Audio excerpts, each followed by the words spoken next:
జై తెలంగాణ అందరికీ నమస్కారం। తెలంగాణ రాష్ట్ర పాలన పిచ్చోడి చేతిలో రాయిలాగా తయారైంది। ఒక ముఖ్యమంత్రి హోదాలో ఉండి ముఖ్యమంత్రి కాదు కదా ఒక షిప్రాష్ కంటీనంగా మాట్లాడుతాను రేవంత్ రెడ్డి గారు। ఏ ముఖం పెట్టుకొని ఇలా నీలుగుతున్నావో సమాధానం చెప్పాలి రేవంత్ రెడ్డి। కేసీఆర్ గారు ప్రాణాలకు తెగించి సాధించిన తెలంగాణ రాష్ట్రంలో ఇయాల ముఖ్యమంత్రి పదవి భిక్ష వేసింది తెలంగాణ ప్రజలు। నీకు కేసీఆర్ గారి పోరాటమే లేకపోతే ఇయాల నీకు ముఖ్యమంత్రి పదవి దిక్కులేదు। స్వయంగా నువ్వు ఒక మాట అన్నావు, నేను రాజకీయాల్లో ఉండి మాట్లాడొద్దు కానీ 100కు 100% ఎన్ని పొలిటికల్ క్రైసిస్ వచ్చినా ఎదుర్కొని నిలబడి తను చిత్తశుద్ధితో ఉన్నాడు కాబట్టే ఇలా తెలంగాణ రాష్ట్రం వచ్చింది। దీన్ని ఎవరు అంగీకరించినా అంగీకరించకపోయినా ఇది నిజమని చెప్పి స్వయంగా నువ్వు చెప్పినటువంటి మాట। ఇవాళ ఏమంటున్నావు, తెలంగాణలో ఉండే అర్హత లేదా కేసీఆర్ గారికి? సిగ్గుండాల మాట మాట్లాడడానికి? కేసీఆర్ గారి కాళ్ళు గడిగి నెత్తిల పోసుకున్నా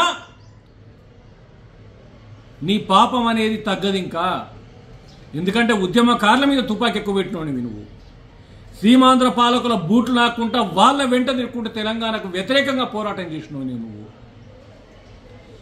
ఆ రోజు కాంగ్రెస్ను తిట్టుకుంటా టీడీపీ భజన చేసుకుంటా వాళ్ళ కాళ్ళ బూట్లు నాకిన సందర్భం మర్చిపోతే ఎట్లా ముఖ్యమంత్రి రేవంత్ రెడ్డి? ఇవాళ నువ్వు కేసీఆర్ గారిని మాట్లాడే మొగోనివైనావు।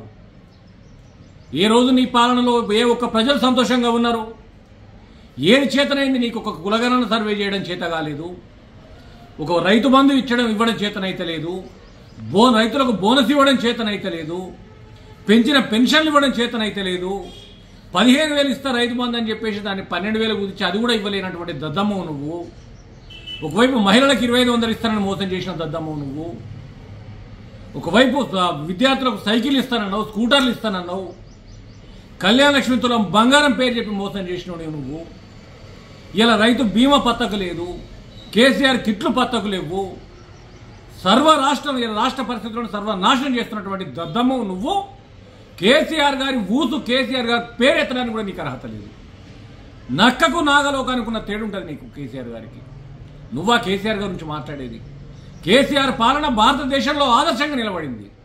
కేసీఆర్ గారు ప్రవేశపెట్టినటువంటి పథకాలు ప్రపంచ మండలాలు, ఐక్యరాజ్య సమితి మండలాలు పొందినాయి। పార్లమెంట్ సాక్షిగా మాకు అది సంబంధం లేకున్నప్పటికీ పార్లమెంట్ సాక్షిగా ఎన్నో అభినందనలు, అవార్డులు, రివార్డులు అందుకున్నటువంటి పాలన కేసీఆర్ గారు। తెల్లవార్త ఇవాళ ప్రజలు నిన్ను తిట్టని బూతులు తిడతా ఉన్నారు, అయినా సిగ్గు ఎగ్గు లేకుండా మళ్ళీ కేసీఆర్ గురించి మాట్లాడే ముఖం అనేది? కేసీఆర్ గారి పేరెత్తే అర్హత లేదు నీకు। ఇవాళ రాష్ట్ర ఆదాయాన్ని దగ్గర పడిపోయింది, రాష్ట్రం అభివృద్ధి కుంటుపడుతుంది, రాష్ట్ర ప్రజలందరూ రోడ్లపైకి వస్తున్నారు, అన్ని వర్గాల చివరికి పోలీసులు కూడా రోడ్లపైకి వచ్చినటువంటి సందర్భం। ఇంకా సిగ్గు లేకుండా కేసీఆర్ గారిని నోరు వారేసుకుంటున్నావు। కేసీఆర్ గారిని అనే ముందు తెలంగాణ ఉద్యమంలో నీ పాత్ర ఏందో గుర్తు చేసుకోవాలి। ఇవాళ నువ్వు ముఖ్యమంత్రిగా ఉన్నావు అంటే దానికి కారణం ఎవరో గుర్తు చేసుకోవాలి। మరొకసారి నోరుందని చెప్పేసి నువ్వు ఇష్టమైనట్టు మాట్లాడితే తెలంగాణ రాష్ట్ర ప్రజలే నిన్ను తరిమి కొట్టడానికి సిద్ధంగా ఉన్నారనే విషయాన్ని గుర్తు చేస్తా ఉన్నావు।